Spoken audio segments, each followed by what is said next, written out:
Elle a écrit un livre sur les horreurs vécues auprès d'un mari intégriste musulman en Algérie. Son Voile de la peur, paru l'an dernier, s'est vendu à plus de 150 000 exemplaires.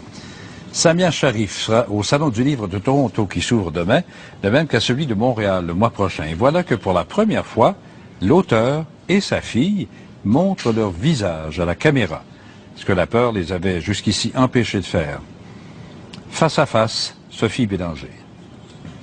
J'ai le courage de me montrer maintenant. Samia Sharif et sa fille Nora dévoilent enfin leur visage. Elles ont toutes deux raconté par écrit comment elles ont été victimes de l'islam intégriste. Elles ont toutes deux caché leur visage aux médias jusqu'ici. On n'a pas honte de ce qu'on a dit, on n'a pas honte de ce qu'on a vécu. Puis si on regarde le voile, c'est un peu comme si on avait honte, puis on avait peur, puis non, on est fiers. Puis c'est ça qu'on veut montrer maintenant, là.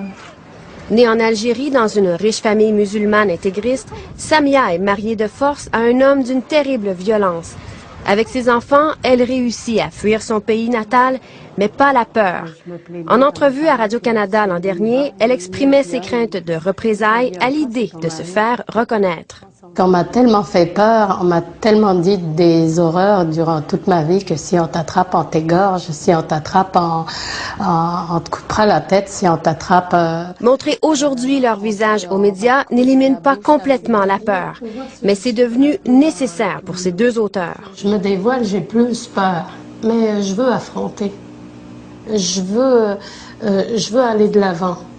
Jusqu'à quand je vais me cacher derrière le voile? Jusqu'à quand je vais dire ce que je pense tout en étant caché? Ben non, je veux les affronter, je veux leur dire, je suis pas là pour dire du mal des autres, je suis pas là pour critiquer personne, je suis là pour dénoncer ce qu'on a subi et ce que subissent beaucoup de femmes. Si elle dénonce toujours aussi férocement la situation de certaines femmes musulmanes, elles tiennent à défendre leur religion devant la montée de l'intolérance. Ce qui me fait peur, c'est que aujourd'hui l'islam commence à prendre la réputation d'une religion de terreur. Et ça me fait peur et j'aime pas ça. Parce que l'islam, c'est le contraire. L'islam, ça veut dire paix. En dévoilant son identité, Samia Sharif veut se libérer complètement et elle souhaite le même affranchissement aux femmes de tous les pays où sévit un islam intégriste. C'est d'ailleurs le sujet de son prochain livre. Sophie Bélanger, Radio-Canada, Montréal.